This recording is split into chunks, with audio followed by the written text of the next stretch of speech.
देश में 1 फरवरी को यूनियन बजट पेश होने जा रहा है। सरकार इस बार मिडिल क्लास के लिए कई राहत के ऐलान कर सकती है। देश भर के लोगों को बजट का इंतजार है क्योंकि सरकार के कई अहम फैसलों पर सबकी नजर बनी हुई है। इसमें इनकम टैक्स की नई रिजीम और पुराने रिजीम वाले टैक्स पेयर्स के लिए कई ऐलान होंगे। साथ ही सरकार सीनियर सिटीजन के लिए भी बड़े ऐलान करेगी। माना जा रहा है कि इस बार मिडिल क्लास की सभी शिकायतें दूर कर सकती है। टैक्स एक्सपर्ट्स ने सरकार को मिडिल क्लास पर टैक्स का बोझ घटाने की सलाह दे दी है। पिछले 8 से 10 सालों में महंगाई काफी बढ़ चुकी है, लेकिन सरकार ने उस अनुपात में इनकम टैक्स स्लैब में बदलाव नहीं किया है। इनकम टैक्स एग्जेम्पशन की लिमिट भी ज्यादा नहीं बढ़ाई गई। अगर सरकार मिडिल क्लास की खासकर नौकरी करने वाले लोगों को टैक्स में राहत देती है तो इससे कंजम्पशन बढ़ेगा। बताया जा रहा है कि कुछ अहम चीजें हैं जिन पर इस बार सरकार एक्शन ले सकती है या यूं कहें कि इन चीजों में बदलाव कर सकती है। सरकार ने इनकम टैक्स की ओल्ड रिजीम में बेसिक एग्जेम्पशन लिमिट 10 साल से नहीं बढ़ाई है।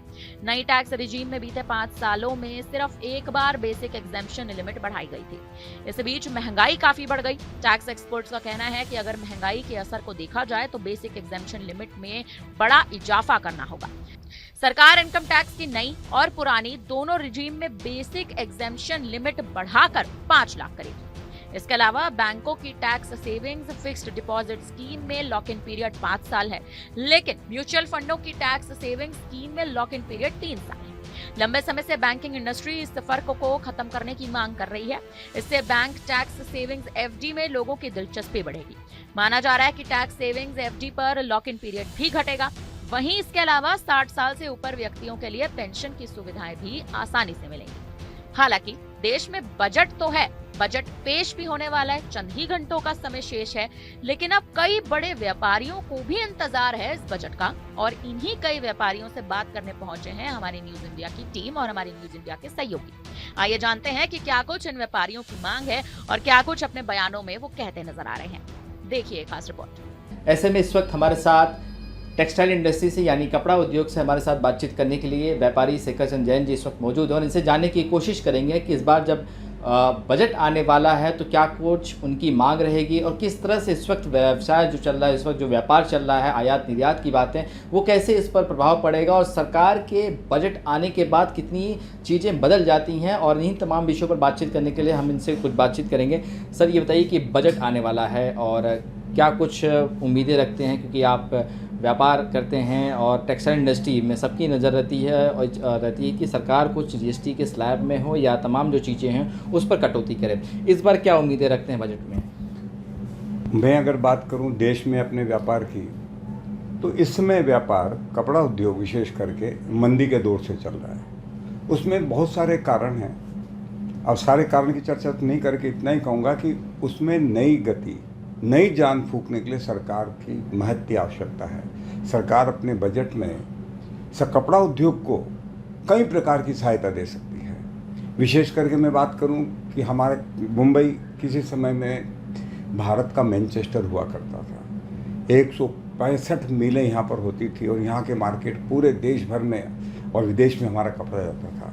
लेकिन पिछली बार हड़ताल के बाद जब पूरा कपड़ा उद्योग यहाँ से स्थलांतरित हो गया तब उसके बाद में मुंबई का कपड़ा उद्योग लगभग मृत प्राय हो चुका है। इस वक्त हमारे साथ बातचीत करने के लिए सीआरजी ग्रुप ऑफ कंपनी के डायरेक्टर चेतन सिंह राठौड़ हैं।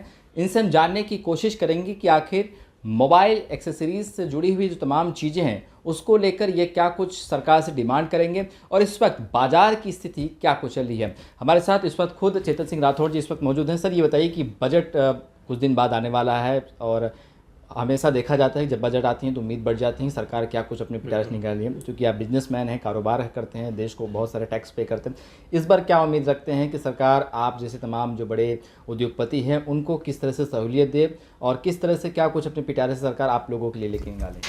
हाँ, लास्ट 4-5 महीने से बिज़नेस काफ़ी डाउन है, तो लग रहा है कि अभी कुछ और गवर्नमेंट को भी पता रहेगा कि बिज़नेस डाउन है और हो सकता है दूसरे बिज़नेस भी डाउन होंगे ऐसे ही हमारे तो है ही है, तो उसके लिए कुछ स्पेशल कुछ मिले बेनिफिट, तो वही आशा करते हैं। और दूसरा है कि हमारा जो प्रोडक्ट है पूरा चाइना से इंपोर्ट हो रहा है, तो इधर मैन्युफैक्चर करने के लिए हमेशा हर साल हम आशा रखते हैं। इस बार भी यही रख रहे हैं कि कुछ बेटर ऑप्शन आए ताकि इधर मैन्युफैक्चर होए, क्योंकि अभी प्रोडक्ट बहुत सस्ते आते हैं, उसमें खराबी भी बहुत आती है, चाइना वापस भेज नहीं सकते हैं वही इंडिया अगर मैन्युफैक्चर रहेगा तो उसको रिपेयर करेंगे तो देश का पैसा भी बचेगा, व्यापारियों का पैसा भी बचेगा और पब्लिक का पैसा भी बचेगा। सर हम देख रहे हैं कि रुपया कमज़ोर हुआ पिछले कुछ महीनों में, और फॉरेन डायरेक्ट इन्वेस्टमेंट की बात करें तो विदेशी कंपनियां ज़्यादा रुचि नहीं दिखा रही है। इसके अलावा चाइना में भी देख रहे हैं कि जैसे वायरस का प्रकोप दिख रहा है।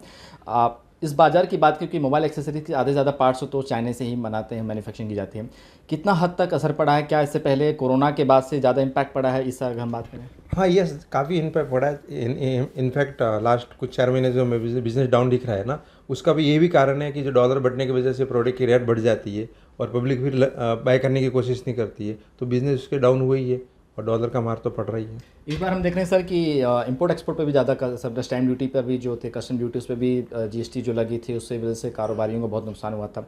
क्या उम्मीद रखते हैं कि जीएसटी की जो सहूलियत है उस पर सरकार और स्लैब कम करे? पिछली बार भी कम किया था चुनाव होने के बाद, इस बार क्या उम्मीद रखते हैं? नहीं, जीएसटी कम नहीं किया था, जीएसटी 18% फिक्स ही है। जब जीएसटी आया तभी से भी कस्टम ड्यूटी में कुछ किया था, हमारे कुछ चार्जर में 5% कम किया था और बाकी तो इतना ही है।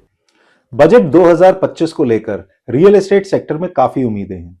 सबसे जरूरी है होम लोन पर सेक्शन 80C की छूट की लिमिट को बढ़ाना, ताकि ज्यादा लोग अपने घर के सपने को पूरा कर सकें। इसके अलावा स्टैम्प ड्यूटी और रजिस्ट्रेशन चार्जेस में कमी से बायर्स की बाइंग कैपेसिटी बढ़ेगी और मार्केट को बूस्ट मिलेगा। अर्बन इंफ्रास्ट्रक्चर और स्मार्ट सिटी प्रोजेक्ट्स के लिए भी ज्यादा बजट की जरूरत है, क्योंकि इंफ्रास्ट्रक्चर डेवलपमेंट से रियल एस्टेट और इन्वेस्टमेंट दोनों को बेनिफिट मिलेगा। साथ ही सिंगल विंडो क्लियरेंस सिस्टम को सिंप्लीफाई करना और फास्ट ट्रैक अप्रूवल्स को देना जरूरी है, ताकि प्रोजेक्ट्स टाइमली कंप्लीट हो सके। लग्जरी हाउसिंग सेक्टर में भी एक्सपेक्टेशंस हैं कि टैक्स और रियल एस्टेट के रूल्स को सिंप्लीफाई किया जाना चाहिए, जिससे प्रीमियम मार्केट में इन्वेस्टमेंट बढ़ेगा।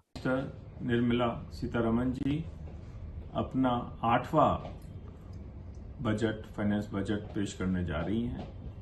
हेल्थ सेक्टर को इसमें बहुत उम्मीदें हैं।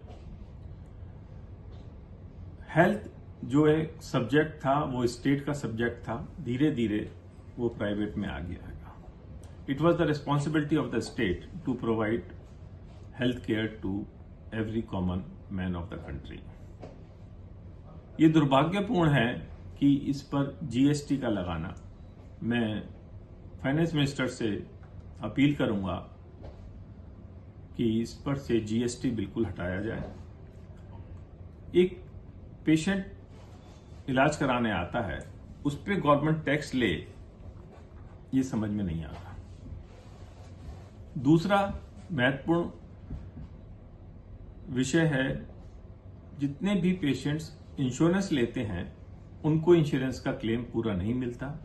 आईआरडीए की रिपोर्ट ही खुद आईआरडीए की रिपोर्ट कहती है कि तकरीबन 65% से 85% तक इंश्योर्ड अमाउंट का पेशेंट को मिलता है। इस पर भी मैं चाहूंगा कि फाइनेंस मिनिस्टर अपना ध्यान दें और इसको रेगुलराइज करें कि इंश्योर्ड पेशेंट्स को पूरा पेमेंट मिलना चाहिए। तो सुना आपने कई प्रचलित कंपनीज के डायरेक्टर्स और व्यापारियों का देश में पेश होने वाले बजट को लेकर क्या कुछ कहना है, और वहीं उन्हें असल में इस बार मोदी सरकार से आखिर क्या कुछ उम्मीदें हैं। फिलहाल अब इस पर आम लोगों का क्या कहना है, उनकी क्या उम्मीदें हैं, आइए देखें हमारी इस खास रिपोर्ट में। तो पगार भी नहीं उतना होता है ना, बजट तो कम होना ही चाहिए हर चीज़ का। जैसे चावल है, चावल अभी 70-80 रुपए किलो हो गया है, दाल भी 100 के ऊपर चला गया है। एक आदमी कमाने वाला होगा तो घर कैसा चलेगा। जहाँ तक आम आदमी का सवाल है, मोदी सरकार को भी मालूम है कि महंगाई बहुत बढ़ी हुई है, उस महंगाई को कंट्रोल करना है एक चीज़। दूसरा, इनकम टैक्स के बारे में मैं बोलना चाहूँगा कि व्यक्तिगत जो इनकम टैक्स का स्लैब है उसके अंदर बेनिफिट व्यक्तिगत रूप से दिया जाए। और बीइंग एडवोकेट मैं हूँ तो मैं प्रोफेशनल की भी बात करूँगा कि भी प्रोफेशनल लोगों को भी उसमें से बजट में ज़्यादा से ज़्यादा बेनिफिट मिले, उसकी आस हम सब लोग रख रहे हैं। मध्यम वर्ग का बजट होना चाहिए, क्योंकि महंगाई बहुत बढ़ गई है, लोग तरसते हैं। तो चीज़ें सस्ती हो, रसोई गैस सस्ती हो, खाने पीने की चीज़ें सस्ती हो, क्योंकि सरकार जो मुफ्त में दे रही है उसके बजाय सुविधाएं दे, वो अच्छा है, तो उससे लोगों को राहत मिलेगी। 5 साल से महंगाई कमी नहीं हुई है। मिडिल क्लास की दाल रोटी यही वो कुछ भी नहीं हो रहा है। पेट्रोल इतना महंगा है, वो भी कम होना चाहिए। अब मिडिल क्लास के लिए कुछ नहीं हुआ है, जो भी हुआ है हाई क्लास के लिए काम हो रहा है, मिडिल क्लास के लिए कुछ नहीं हुआ है। गरीबी है, जिधर अमीर है वो और ऊपर जा रहा है। तो सुना आपने जनता की राय इन तमाम मुद्दों को लेकर क्या है। फिलहाल अब 1 तारीख का इंतजार है, क्योंकि देश की वित्त मंत्री निर्मला सीतारमण बजट पेश करेंगी और उधर कई आम परिवार जो इस बार उम्मीदें लगाए बैठे हैं, आस लगाए बैठे हैं, क्या उनकी उम्मीदें पूरी होंगी या नहीं, ये अब देखने वाली बात होगी। फिलहाल अब हमारी इस खास रिपोर्ट पर आप क्या कहेंगे, आप हमें अपनी राय कमेंट करके जरूर दें। तमाम बड़ी खबरों के लिए आप बने रहिए हमारे साथ, देखते रहिए न्यूज़ इंडिया।